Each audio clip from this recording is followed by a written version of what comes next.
আসসালামু আলাইকুম। তো আমাদের খামারে প্রায় ২০ থেকে ২১ দিন কোন ধরনের ভিডিও আপলোড করা হয় না। তো সে প্রেক্ষিতে বলতে গেলে আমাদের খামারের কিছু ব্যক্তিগত কারণে আমরা ভিডিওগুলো আপলোড করতে পারিনি। তো তার জন্য আমরা সবাই আন্তরিকভাবে দুঃখিত। আমাদের ভিডিওগুলো যারা অন্তত দেখেন তারা জানেন আমরা প্রথম থেকেই বলছি যে আমাদের খামারের মূলধনটা সংগ্রহ করছি হালাল রিসোর্সিং এর মাধ্যমে। তো সেই প্রেক্ষিতে আমরা বর্ষার পর আমাদের চরের যে জমিগুলো ছিল সেখানে ঘাস লাগিয়েছিলাম, মানে ফ্যাশারি ঘাস দেওয়া হয়েছিল সেখানে, এবং সেই ঘাসগুলো বিক্রির মাধ্যমে আমরা চাচ্ছি যে কিছু গবাদি পশু কেনার জন্য। তো ঘাসগুলো বিক্রি না হলে আমাদের যে পুকুরটা আছে, মানে আপনারা জানেন যে আমরা পুকুরের মাছগুলো বিক্রি করে কিছু টাকা পেয়েছিলাম আলহামদুলিল্লাহ। তো এগুলোর মাধ্যমে আমরা কিছু গবাদি পশু কিনছি। তো সেই প্রেক্ষিতে বলতে গেলে আমাদের খামারে কিছু নতুন অতিথি আসছে। তো এগুলোর জন্য আমরা ঘাস আনতে মূলত আজকে চড়ে যাচ্ছি। নতুন অতিথি বলতে মূলত আমরা ছাগলকে বোঝাচ্ছি। তো এখন আমাদের খামারের পরবর্তী প্ল্যানটাই হচ্ছে খামারের সর্বোচ্চ সংখ্যক ছাগল সংগ্রহ করা। তো দেখা যাক আল্লাহ তাআলা আমাদের কতটি ছাগল সংগ্রহ করার মতো তৌফিক দান করে। তো আমাদের এখানকার বিগত হাটে আমরা ২টা ছাগল সংগ্রহ করছি আলহামদুলিল্লাহ। তো আমরা এভাবে চেষ্টা করবো যে সর্বোচ্চ সংখ্যক ছাগল সংগ্রহ করে আমাদের খামারটা সুন্দর করে শুরু করা। তো আমরা চেষ্টা করছি যে খুব শীঘ্রই পরবর্তী ভিডিওটা আপলোড করা, মানে যেখানে আমরা ছাগলগুলা কিনছিলাম সেটা দেখানোর জন্য। তো যাতে করে আপনারা খুব সহজে ভালো ছাগল চিনতে পারেন এবং হাটের যে দালালগুলা থাকে মানে তাদের থেকে বাঁচার জন্য কিছু টিপস আপনাদের দেখাবো ইনশাআল্লাহ। তো তার জন্য আপনাদের অবশ্যই পরবর্তী ভিডিওটা দেখতে হবে। তো যাই হোক, বাড়তি কথা না বলে আমাদের যে ঘাসগুলো সংগ্রহ করতে আসছিলাম সেই বিষয়ে যদি এখন বলি, তো আমাদের চরের যে জমিটা ছিল, তো এখানকার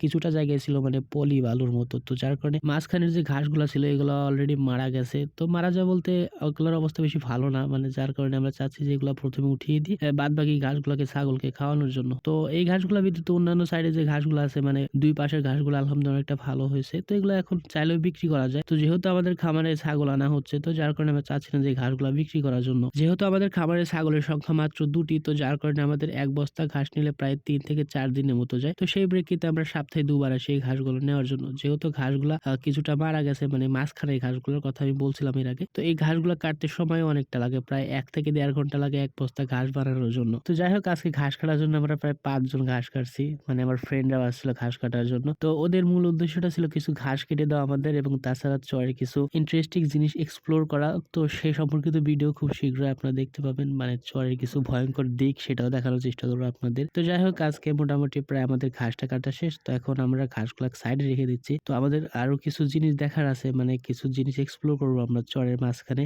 যেমন মৌমাছির বাসা এবং অন্যান্য জিনিস যেগুলো আপনার সামনে ভিডিওতে দেখতে পারবেন ইনশাআল্লাহ। তো আজকে এই পর্যন্ত। আপনি চাইলে আমাদের ছোট্ট পরিসরে শুরু করা খামারের জন্য দোয়া করতে পারেন। আল্লাহ হাফেজ।